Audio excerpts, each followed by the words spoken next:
Perhaps every little girl dreams of becoming a princess, beautiful, rich and famous, living happily ever after, like in a fairy tale. Christine Johnson was no exception. She had a happy childhood, great ambitions in her youth and adulthood. She wanted to become famous. And so it happened, but not because of her outstanding talents, but because of the outstanding cruelty of her killer. Christine Johnson was born in 1981 in Santa Clara, California, USA. She lived with her parents, Mother Teresa and Father Kirk Johnson. As an infant, Christine moved with her parents from California to the small town of Sagu, which was in Michigan. It was a quiet, calm, small town with a quiet harbor and a population of less than 1,000 people. The town was cozy and beautiful. It seemed to be the safest place to find to build a happy future. The crime rate was extremely low. The locals here did not lock the doors of their houses, not even fearing any intruders. The community of the local population was based on the fact that everyone knew each other. Young Christine had a brother, Duroc, who was only a few years older. Their family seemed friendly and happy. However, the family idyll was broken when the Johnsons decided to separate. However, they remained on good terms for the sake of the children. Christine and her brother lived alternately with their father and mother, as required by the custody plan. Because of this situation, the girl quickly became accustomed to domestic life. She began to help her mother from the age of 12, including with the family budget. Christine tried to get at least some kind of job in order to be independent and not ask her parents for money. Later, her older brother went into the army, after which he decided to become a professional soldier. At this time, the girl was in high school. Having become independent, Christine completely took her life into her own hands. In this, she was helped by her intelligence, as well as the natural beauty of the girl. At the same time, she was very cheerful, funny and an interesting conversationalist. Christine looked great, including due to her active and healthy lifestyle. Her relatives admired the girl's beauty and advised her to conquer Hollywood. Most of all, she liked sailing, surfing and everything related to water. She did these sports when she went to California to visit her grandmother. However, upon returning to Michigan, Christine always missed her favorite hobbies, and for some time she needed to readjust. Here she was fond of theater, being a member of a small acting club. In the winter, the girl worked as a waitress in a local cafe. She became a real find for the owner of the establishment, as she was very nice, polite and sociable, which attracted more customers. At this time, the girl increasingly had thoughts of leaving their tiny town of Saugatuck. The quiet atmosphere of the province was not for her. Christine believed that she deserved more and wanted a different life than delivering food in a cafe. She believed that there were no great prospects for her in this city. In 1999, she graduated from high school. Finally, she had enough freedom to start building her life and the road to success. After thinking about her situation, the girl decided to go in search of herself. She traveled to different cities, worked there, tried herself in different fields of activity. As a result, she decided to settle in California in 2000, which she loved so much. It has a wonderful climate and many more opportunities to realize her potential. At first, she moved to live with her grandmother in a small resort town of Santa Maria with a population of 100,000 people. But, despite the proximity of all her favorite entertainment, Christine first took up important issues. First of all, she began to look for a job to provide for herself. This was very important for her. The girl got a job as a system administrator in the city's electric power company. Then she took up the issue of her education. She decided to enroll in the University of California. The school was quite far away, a 40-minute drive from her grandmother's house. She enrolled there, bought herself a car with the money she had earned earlier, but even driving that far was a problem. It took the girl a lot of time, so Christine started looking for a job closer. That was how she first touched her dream of Hollywood. She managed to get a part-time job on a film crew that was planning to shoot a movie. Her experience performing in a theater group allowed her to integrate into the new work environment. As a result, she was hired as an assistant on the set of a thriller. Here she met people living Hollywood. It was a real high point for a girl from the provinces. She communicated with world-famous actors and directors and was incredibly happy. Christine simply did not believe that she was communicating with celebrities. She was literally absorbed by the world of cinema. This work inspired her so much that young Christine wanted to be closer to this field of activity. She enrolled in professional makeup courses, where she was taught by Hollywood makeup artists. Having mastered these skills, she thought about becoming a makeup artist on a film set. To do this, she was going to go to the city of her dreams, Los Angeles. Although it was a rather risky journey, curiosity was stronger than the fear of the unknown. The girl was drawn to Hollywood. As a result, she moved to Los Angeles, where several famous film studios are located at once. This was a real period of temptations for the young beauty, but she demonstrated the best rules of decency that a young girl is capable of. She did not lead a dissolute lifestyle, despite the popular trends in the community in which she found herself. She avoided hangouts and parties. The girl was quite modest. She had a boyfriend, whom they met a couple of years ago, and continued to communicate, despite the distance. Then he moved in with her. They decided to rent an apartment together in Los Angeles in 2002. The young people did not yet have financial stability, so it was beneficial for both of them. It was a difficult adventure, but the girl did not despair and began to look for a new job for permanent employment. However, it was difficult. The girl only found various part-time jobs. There was no serious work. Her boyfriend earned most of their budget. Meanwhile, the relationship in the couple of Christina Tota was getting worse and worse. Later, Christine complained to her mother that verbal altercations with her boyfriend increasingly ended with his physical impact. She fell into the trap of a toxic relationship that was squeezed financially. The mother began to look for a new place for her daughter so that she could move out. Christine ran away from her boyfriend. Having settled in a small apartment, she continued to study remotely. At this time, her father provided Christine with good financial support. He hoped that his daughter would finally find a place and calling in life, so he wanted to help her. By November 2002, Christine finally got a job at a mobile phone company. But this place was far from her ideals. Neither the field of activity nor the income met her expectations. In addition, the girl was never able to find a normal place to live, close to work. Her mother found a cozy house in the neighboring town of Santa Monica, which she had to share with 2 more girls. However, it was located near the beach, and in a busy residential area. It was an ideal place to get on her feet, so Christine moved there. During this period, the girl transferred to the University of Santa Monica. Christine's dreams of Hollywood did not come true. She was unable to start building a career. Her relationship fell apart. She literally started her life from scratch. But the girl did not despair and continued to move towards her dream. On February 15, 2003, she was going to a party. Beforehand, the young beauty went to the mall. She talked a lot with her mother on the phone, discussing plans for the future with her. This was the last call to her loved ones that Christine made. The next day, Sunday, February 16, 2003, the mother waited for her daughter to call to tell her about the past day, but the girl did not answer. The woman tried to call her herself, but the phone was unavailable. At first, this did not cause much concern, since the daughter could be resting or at work and did not hear the call. However, the next day, Christine did not answer.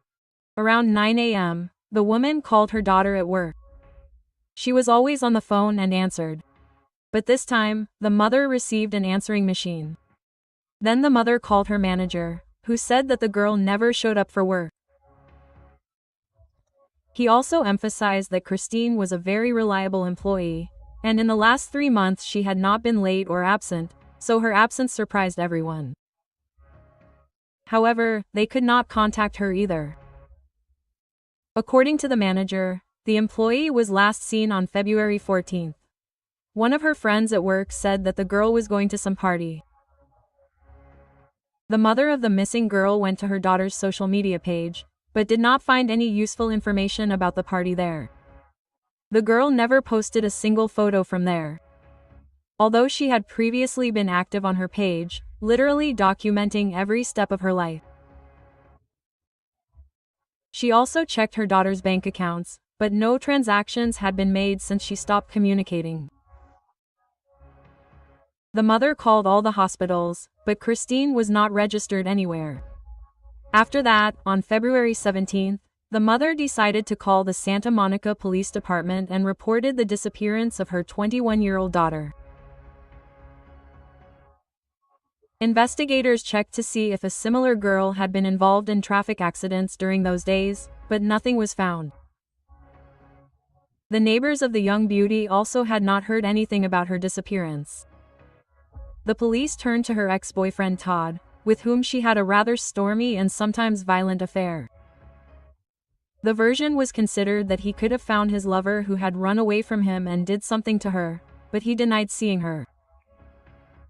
The girl's neighbors gave superficial information that Christine was seen on Saturday, February 15th, and that she was going to a party. But they did not know who she was going with or where exactly. This was previously reported to the mother of the missing woman's colleague. This was the first lead in this case. Investigators began to check this information. Later, a new detective joined the case. As soon as he opened the collected records, the photo of the missing woman shocked him.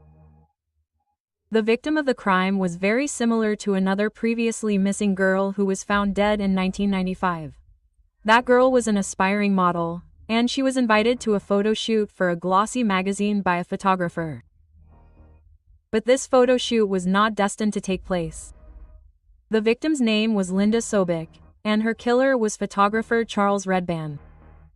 He tricked the beautiful blonde out of town, where he raped and killed her. But the policeman also knew that Linda's killer was already in prison at the time and could not physically be involved in the case.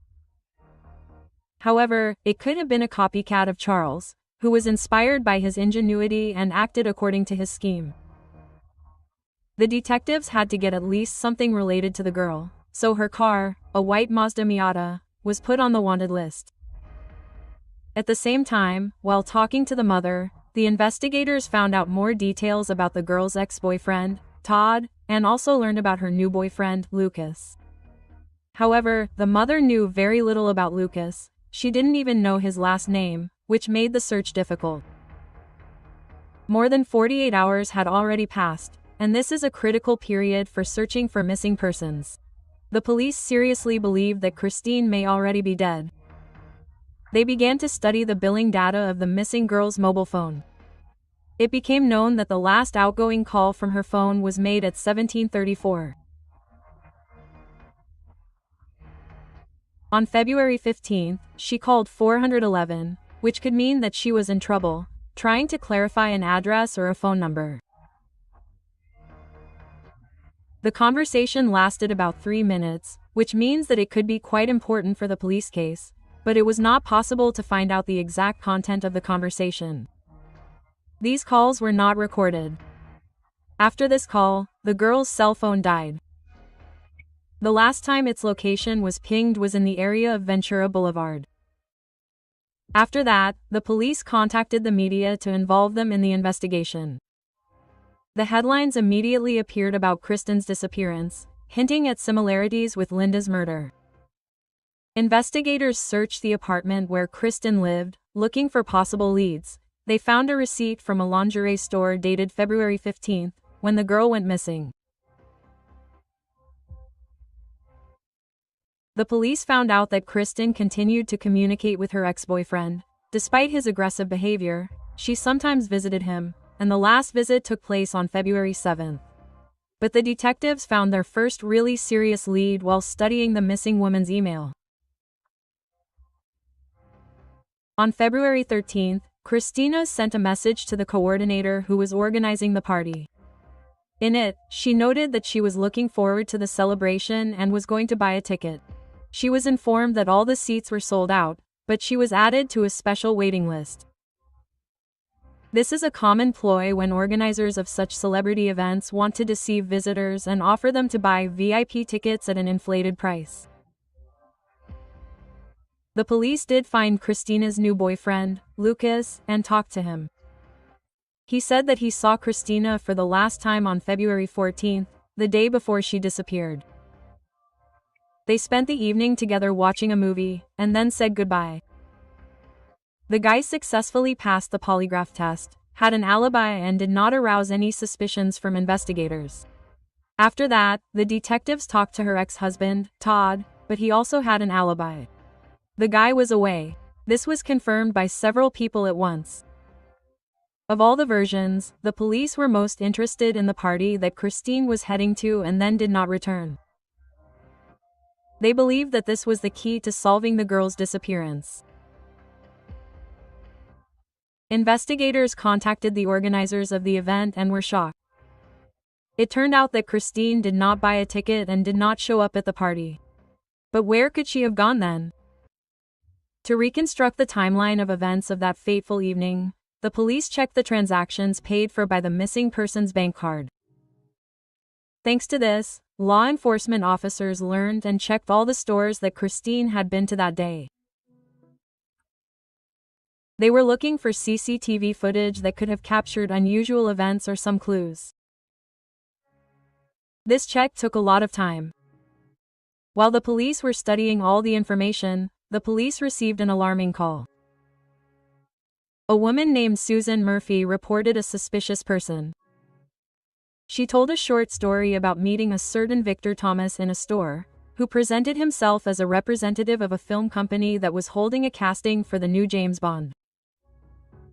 She said that he pressured her, invited her to play the role of a Bond girl, admiring her beauty, persuaded her to participate in the casting, but she found him suspicious, and the woman managed to refuse at the last moment.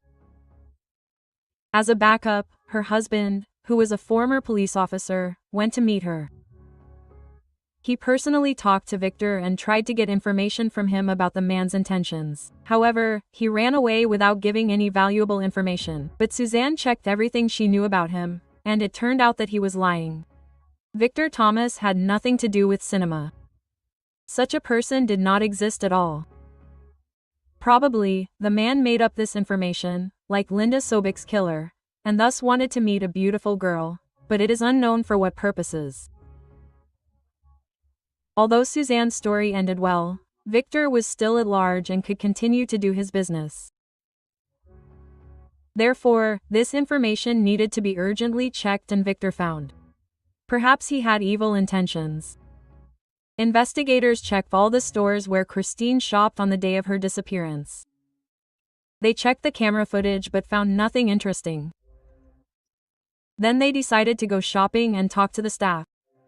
In a conversation with the salespeople, the police gave a description of Victor, who was pestering beautiful girls. And in one of the stores, the saleswoman said that she had seen a similar person. But the woman could not give any more valuable clues. An artist arrived at the scene to draw a portrait of the suspect. The search for Christine was gaining momentum. The police sent dogs and volunteers to the area where she had last contacted and called the information service. Meanwhile, patrols and volunteers were looking for the car and the missing woman herself. The police received many reports that a similar car had been seen somewhere, but all of this turned out to be a lie. On February 24th, the police finally received an important call. In a parking lot located near the shopping center where Christine had been shopping, her car, a white Mazda, had been found. A forensic scientist arrived at the scene and conducted a thorough inspection, collecting fingerprints and all the evidence he could find. There was a bottle of water in the back of the car. They also found a mobile phone that was missing from the front seat. But the real surprise awaited the investigators when they spoke to the parking lot guard. The man remembered that there had been a minor incident with the car. The car arrived at the location at 5:45 p.m., but it was reserved by another customer. a man got out of the car and, upon learning of this, behaved aggressively in response to the guard's warning. He simply threw the car keys at him and left without any explanation. There was no one in the car. Unfortunately, there were no CCTV cameras in the parking lot, so it was impossible to see the driver of the car. There were no leads, so the detectives went back to analyze the girl's purchases that day and were stunned. On the day of her disappearance, Christine bought a set of clothes that were identical to the one Susan wrote about. When Victor invited her to the casting, he asked Susan to buy the shortest black miniskirt, a white shirt, stockings and shoes. All these things were paid for with Christine's bank card. The police did not believe that this was a coincidence, which meant that she could have fallen for the scam of a fraudster whose intentions were unclear. Almost the same way as Susan did, but fortunately, she was accompanied by her husband. However, there was no information about Victor. The researchers did not know how to get to him. The police again contacted the girls with whom the missing woman lived. They remembered that Christine was indeed going to some kind of casting, but did not remember the details. During the conversation, they recalled that it was definitely connected with James Bond. They said that Christine was very excited before this event, and the description of her clothes in which she left home, a shirt and a miniskirt, exactly matched the officers' fears.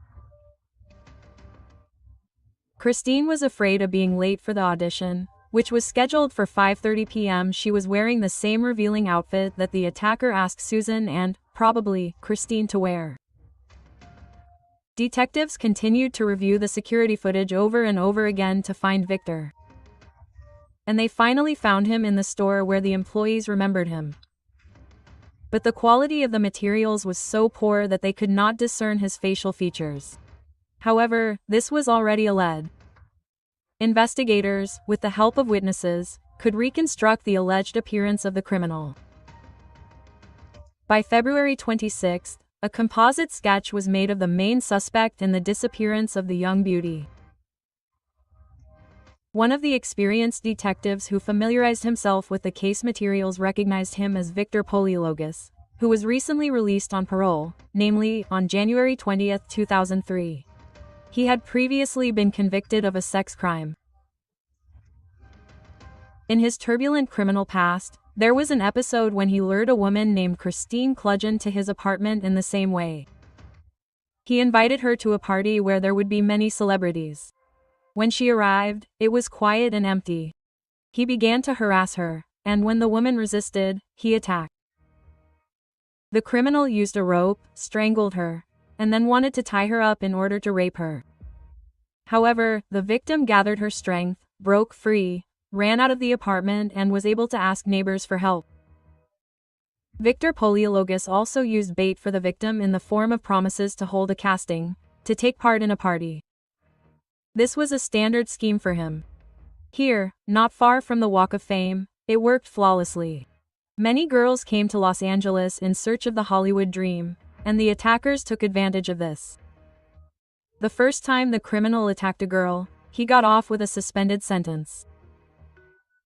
Then there was the attempted rape of Katie Dion in 1998, where he pretended to be Brian, a film producer. For this attack, he received a very short sentence.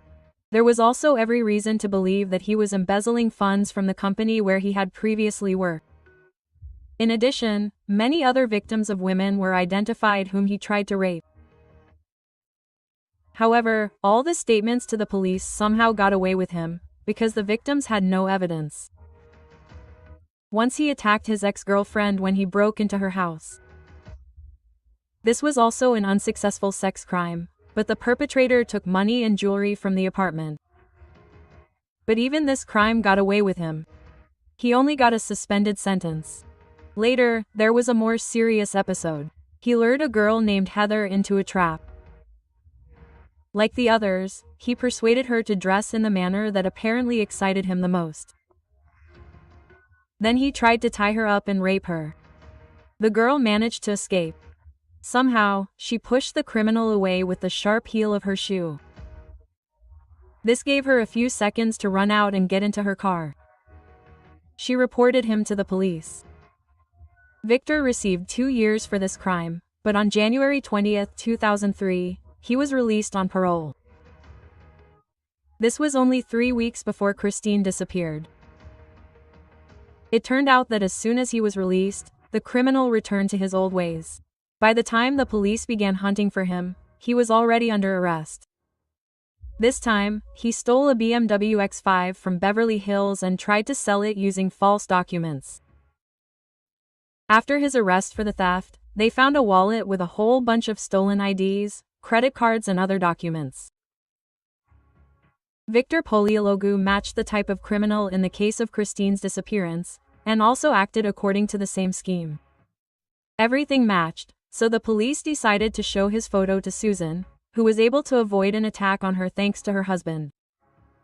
At the police station, the girl immediately chose his photo among others, and then during the identification parade, she also singled him out and said that she immediately recognized Victor, although it was obvious that he was trying to change his appearance. The man hunched over a little, stretched out one arm longer than the other, styled his hair differently, but the deception was uncovered. During a separate check, Susan's husband, who tried to detain the criminal, also recognized him.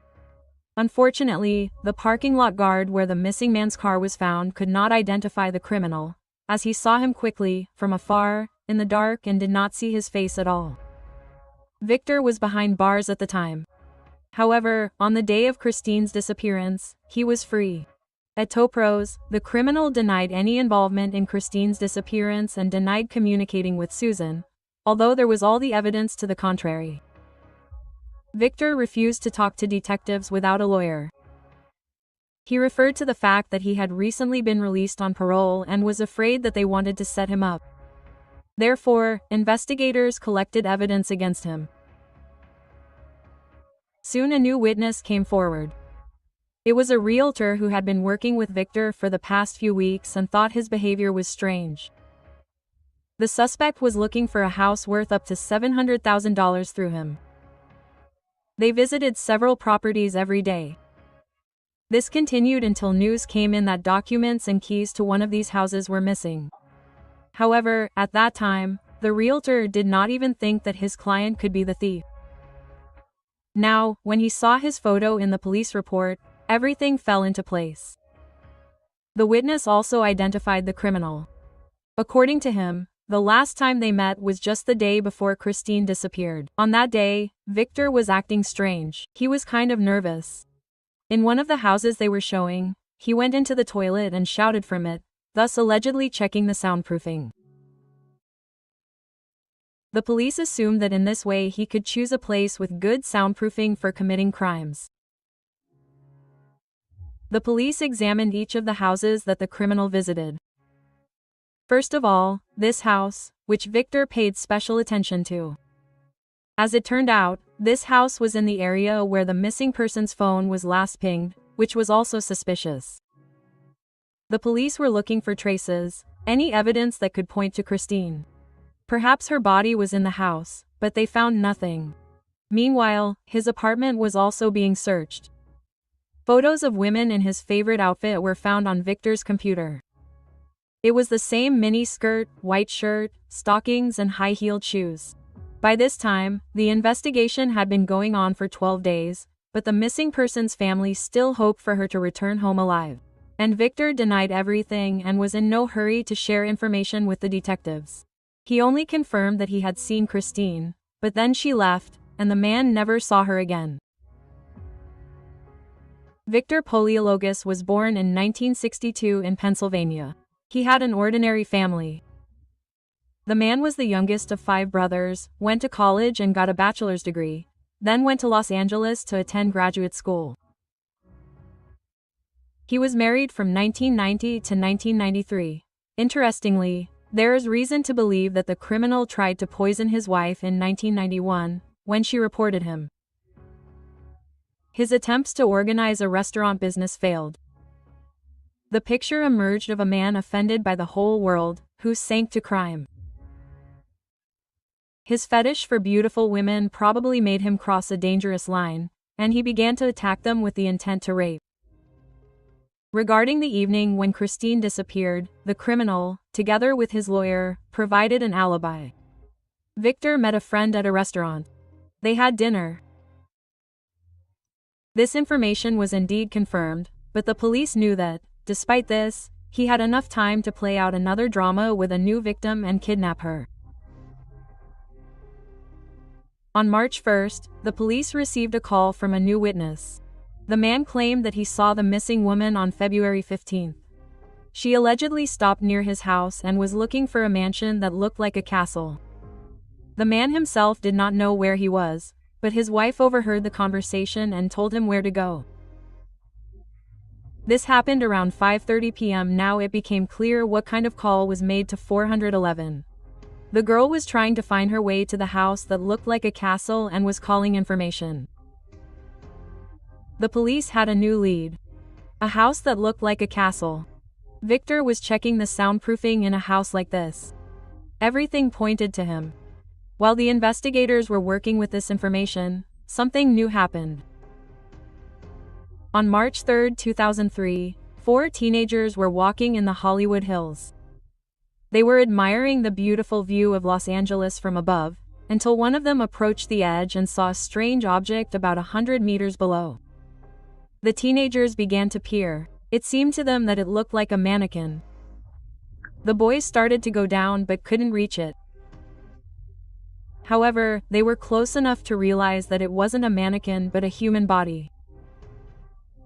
The young witnesses couldn't decide for a long time what to do since they didn't have their mobile phones with them. They decided to go to the police, and on the way they met a woman walking her dogs. The teenagers told her about the horrible discovery. She was able to get closer to make sure it was true. The victim's legs were tied and wrapped in blue cloth. She was wearing a gray hoodie. Her hands were tied behind her back and there was a hair tie on her right wrist. Her stockings were torn below her waist. The woman was scared by what she saw and called the police. Police and rescuers soon arrived at the scene and with great difficulty were able to get the body out of the Hollywood Hills. The criminal probably hoped that the body would never be found there. Perhaps this would have happened if it weren't for the curious teenagers who accidentally wandered into such a hard-to-reach area. The forensic expert was able to identify the body as the missing Christina Johnson. The victim was found not far from the house that Victor liked so much while viewing it with a realtor. The police notified Christina's parents about the tragedy. They were beside themselves with pain and loss. Numerous bruises and scratches were found all over the murdered woman's body, indicating her desperate resistance. The condition of the body was poor. It had managed to decompose badly after being in the heat for many days. It had also been raining for one day. The face was especially unrecognizable due to the many injuries. And also because the head was bent down. The girl's ear was torn off, and there was also a large bruise on her head and neck. They were the result of a head injury and strangulation, which was considered the cause of death. But later new terrible details came to light.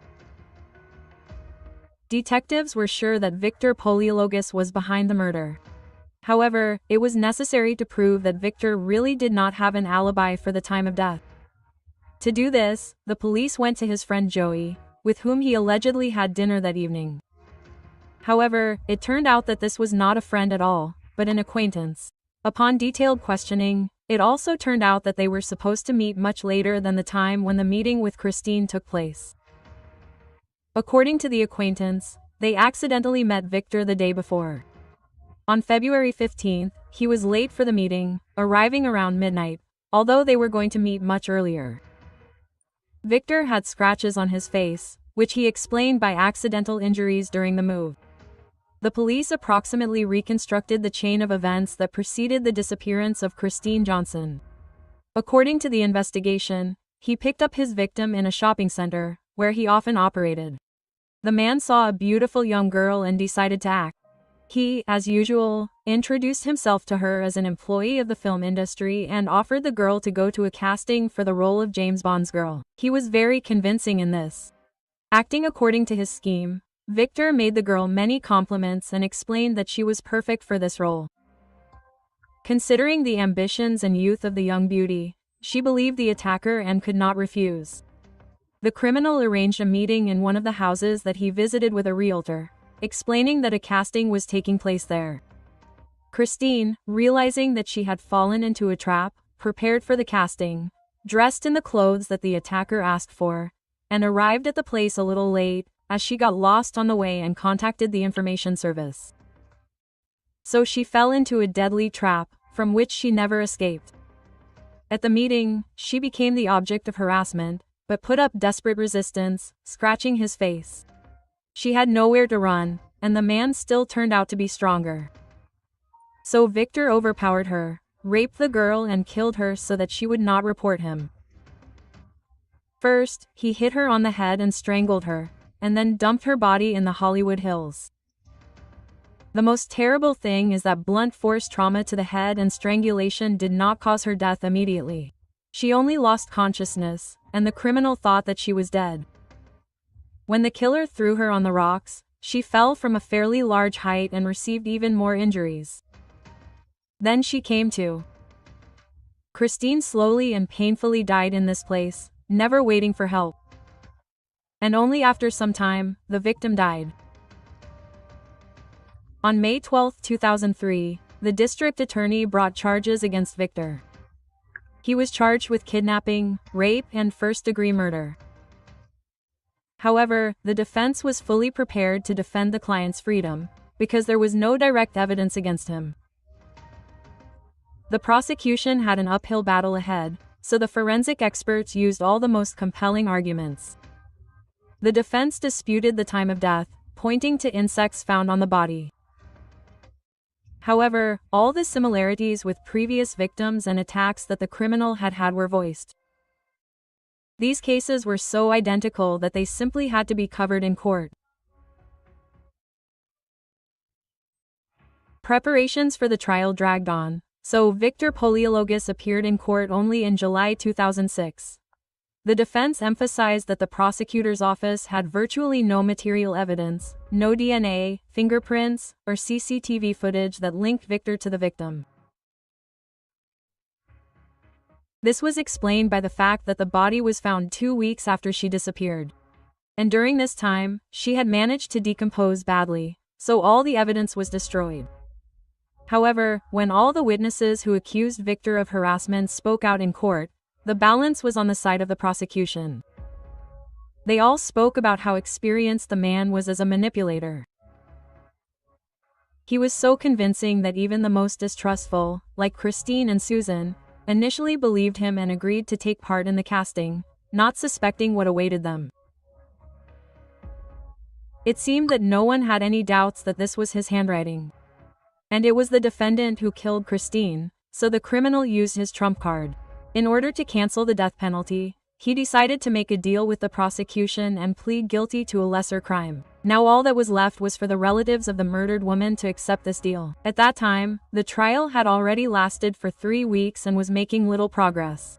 Its outcome was uncertain.